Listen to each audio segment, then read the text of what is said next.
I'm just going to give it a couple minutes to let all you guys know that I am live and that I'm ready to talk birth stories. Let's talk about Harper and her birth.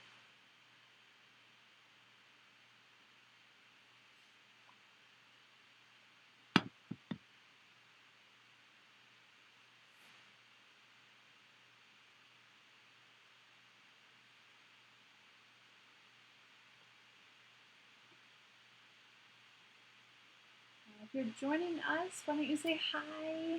I want to know who you are, whoever it is that's out there. So say hi. Let me know that you're here.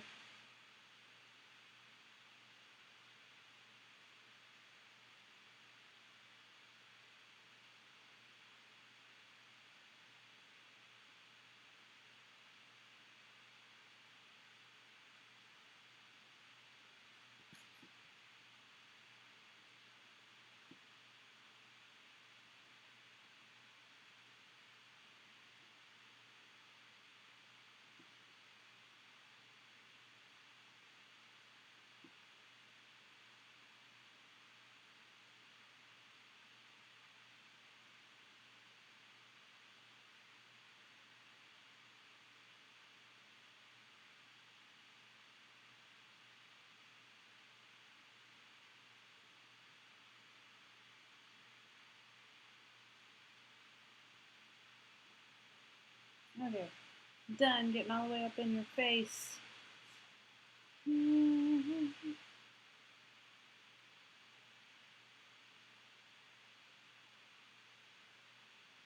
Alright, I'm gonna give it just a couple more minutes. So, pretty excited to share this story with you guys. And we'll explore a little bit about where I think I went wrong, what happened, and how I would have done things differently if I knew then what I know and want to teach you now.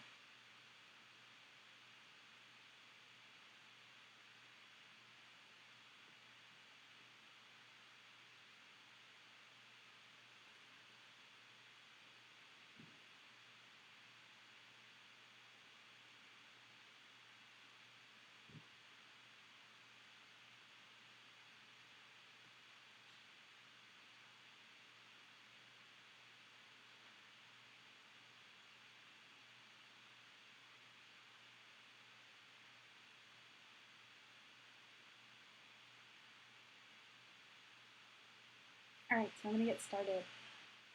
When I was pregnant with Harper, it was very much of the mindset.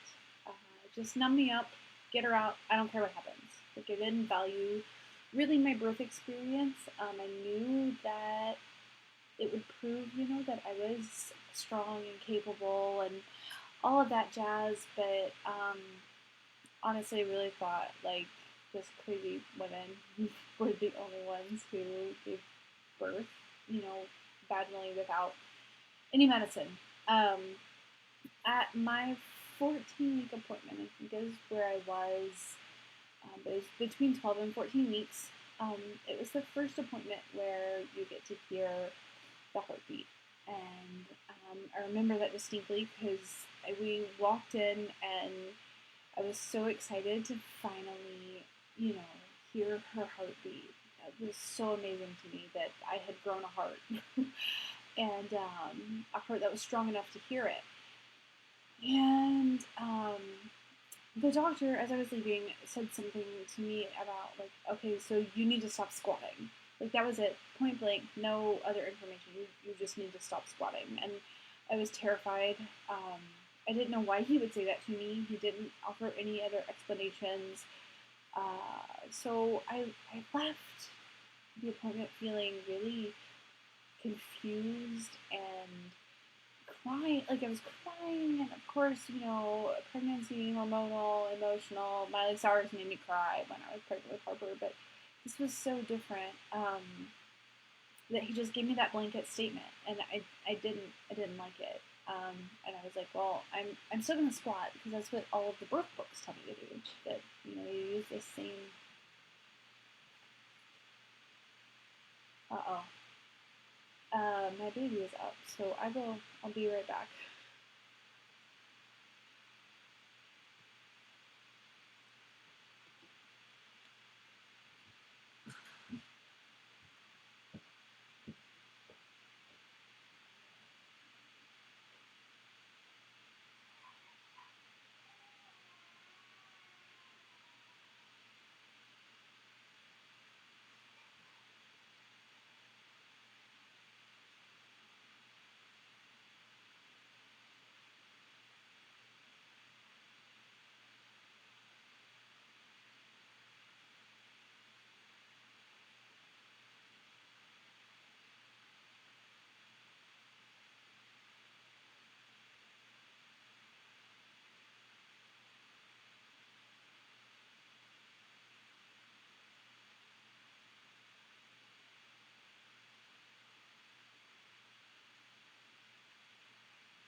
Okay, still working? I don't know. I'm back. Hashtag mom life, right? Okay.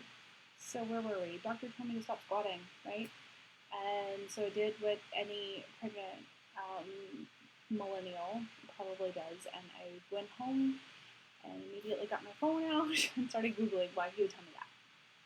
And I came up on the documentary The Business of Being Born. I was like, I need to watch this. So I watched it. It scared me to death. And decided I was not going to use Pitocin. And I was like, you know what? F it. Let's do this without pain meds too. Like, I'm going to try. The epidural's always there. Go to it. So anyways, and also I'm going to switch my provider. I was terrified. I was terrified to switch providers. I don't know why, because it was just a phone call. I called and they really couldn't care less that I was switching. So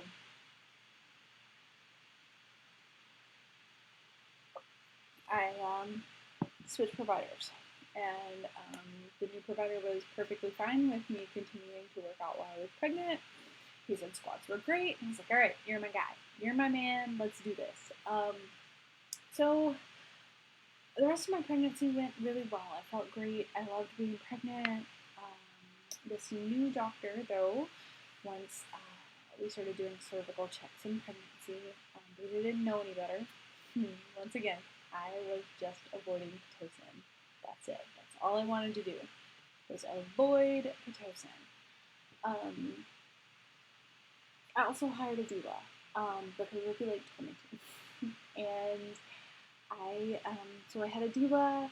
I found out, the difference between effacement and dilation, and we were ready to have a baby. I started having cramps. No, we're gonna back up again. Eventually, I'll get better at telling the story. So, doctor started doing the cervical exams, and he told me, I don't quite remember how pregnant I was, but he told me I had a small pelvis and that my baby wouldn't fit. And I heard him. I immediately texted my doula, and she was like, how does he know, how does he know what size your baby is? How does he know your anatomy from a cervical check? Like, he's not in there feeling bones. And so I tried not to internalize that. I can remember walking Koi, my Labrador at the time, and repeating in my head over and over, like, my body was made for this, my body would not grow a baby, I cannot birth. I did the best I could not to internalize that. He mentioned it again at another prenatal appointment, and I was like, you know what, I have a doula, like, she'll protect me, this is not true, you don't know what you're talking about, you'll get my baby here safe. So then labor comes, and I labor at home for like a day.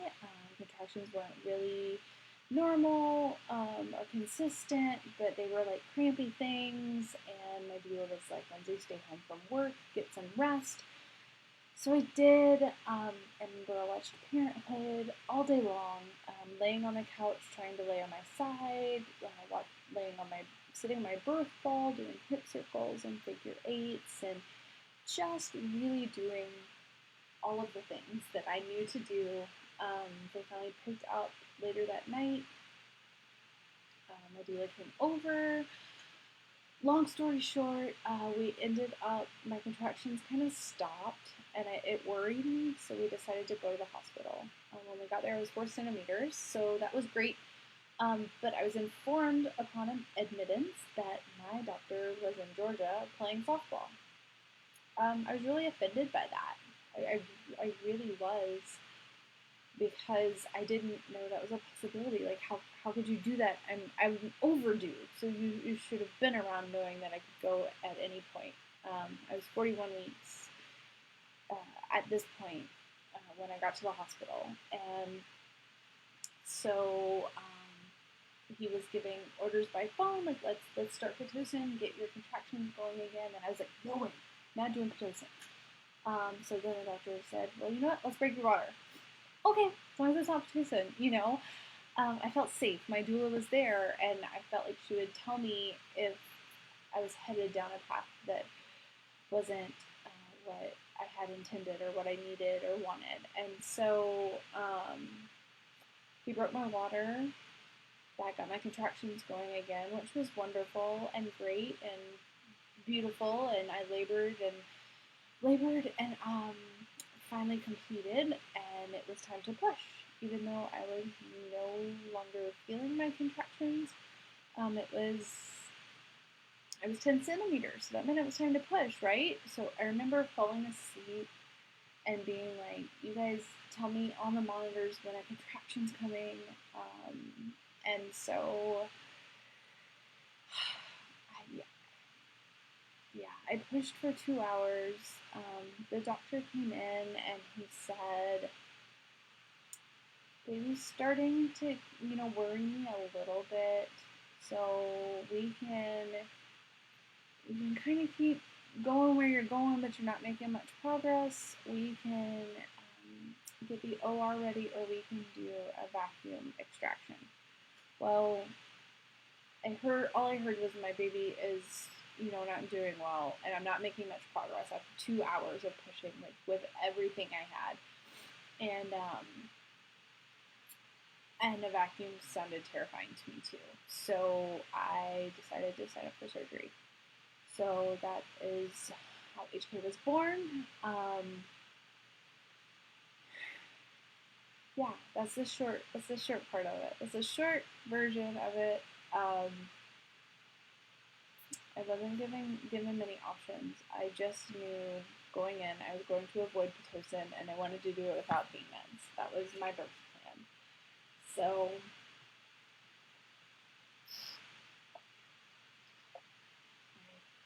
I feel like I'm talking a lot. I'm talking really fast. But so there. That's it. So let's go back and find out places where I could have used some more information. I could have started asking questions, but I didn't really know what questions to ask, or that asking questions was even really a possibility. So let's see. So the first thing that really upset me was that my doctor was not the one to attend my birth. So I could have gotten my original doctor, and my new doctor knew that I had switched providers and never told me about that. And it blew my mind. I had no idea that OBs in a group often work off an on-call schedule, and just because you see one provider throughout your entire pregnancy does not mean that he or she is going to be the one that's there. So that kind of defeated me a bit. I didn't take a childbirth education class outside of the hospital. So all I knew was what I learned from that documentary, and that was to avoid Pitocin at all costs. To avoid Pitocin. If I avoided Pitocin, I would avoid the interventions that led to unnecessary cesareans. Sorry, I keep checking on my baby. He's passed back out now. So what is that? So when I did a good job denying the Pitocin, but when they wanted to do an amniotomy or break my waters, I didn't ask any questions. I didn't ask about the benefits or the risks. I didn't even know that there were risks involved. And so when they broke my water, Harper dropped down into a position that made it more difficult for her to pass through my pelvis. So by them breaking my water before Harper was actually ready to have that cushion gone, she was then unable to kind of float back up and wiggle herself into a better position. So me positioning myself different ways might have made it better, but it would have still been really difficult to bring her here vaginally because of the way that she dropped down after they broke my water. So that was mistake number one. I don't know if I mentioned this when I told my story, but when I got to the hospital, I was only 3.5 or 4 centimeters, and that's not quite active labor yet. So I probably should have not allowed myself to be in the hospital. we should have, I should have left. But I digress. So there was that. I didn't want to be combative, and I think that looking back now, that was one of the hardest things about Harper's birth was that I feel like I performed for everyone else. I knew that there were people waiting for me in the lobby, and we went to the hospital in the afternoon. I don't remember quite what time it was, thinking that baby might be here soon, and it was another 12 hours once I got to the hospital. So I had people coming in from out of town, and they were all in the waiting room, and I also didn't want to be a combative patient. Like, I didn't know this doctor. I felt really bad that he had been called in because my doctor was playing softball. Um, and so I stayed in the bed. I stayed on the monitors. I didn't move. I did what was asked of me. I did what was, and so in this course, one of the lessons is about using assertive language so that you're not being a combative patient, you're being an informed one who knows what she wants. And that was a really hard lesson for me to learn, and it was really important that I included it because of my past with that. And so then when the doctor came in and was like, "Yeah, you know, you're doing a great job, but you're not really making any progress. We can either do vacuum assistance or surgery." I didn't ask any questions. I went with my emotions on that one. The imagery of vacuum assistance freaked me out. I didn't even know what a vacuum was, what that looked like, what a vacuum extraction looked like. And so I just wasn't educated on that. And I didn't ask questions. Nobody around me asked questions. And so I signed up for surgery thinking that was my only viable option because the vacuum assistant scared me so bad. But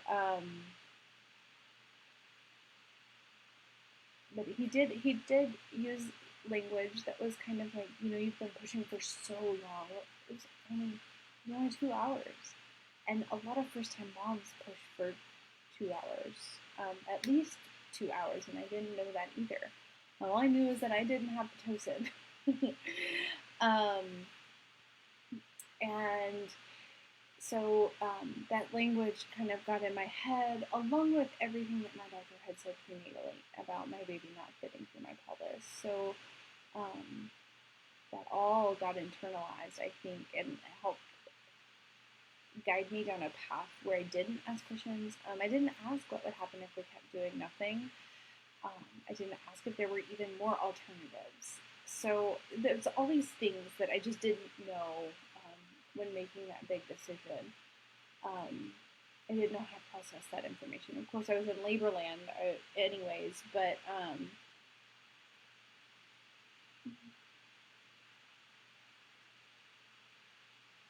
and so, like, I really struggled for a while thinking that that doctor was right, even though I told myself over and over, my body won't grow a baby that won't fit.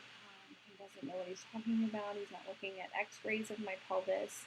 I never had rickets, which is one reason why your pelvis might be deformed and baby won't fit. Like but what happened? Why it was so hard for me for a long time. And I struggled. And it was like I needed all this help, like all of this external help from Pitocin, when my contractions stopped, which I denied, but help with breaking my water, and then help from surgery, and it was never like something that I did myself. And so like my OB had been right? I mean, baby didn't fit, baby got stuck, Booker got stuck. She had to come out of the sunroof, but he was wrong. And 4 years later, I had Eli at home, out of my vagina, out of my defective pelvis, and everything was fine. And so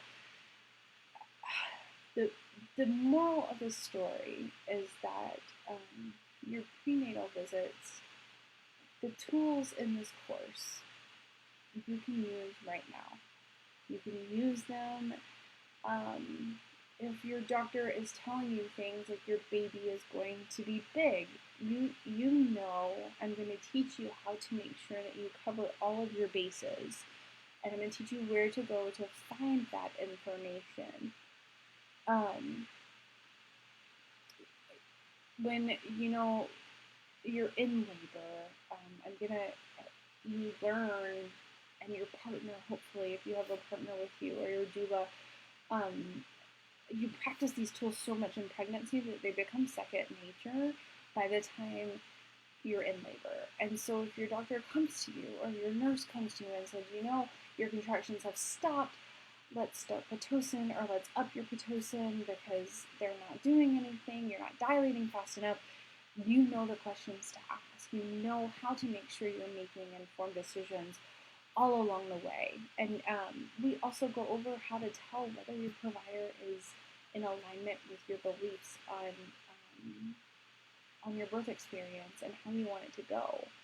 And so I just feel like if I had known about these tools, if I'd known about this course before or while I was pregnant with Harper, I might have avoided surgery, and I would have never needed to have an H back. It could have just been a home birth. And so, because VBACs come with a lot of emotional trauma too, and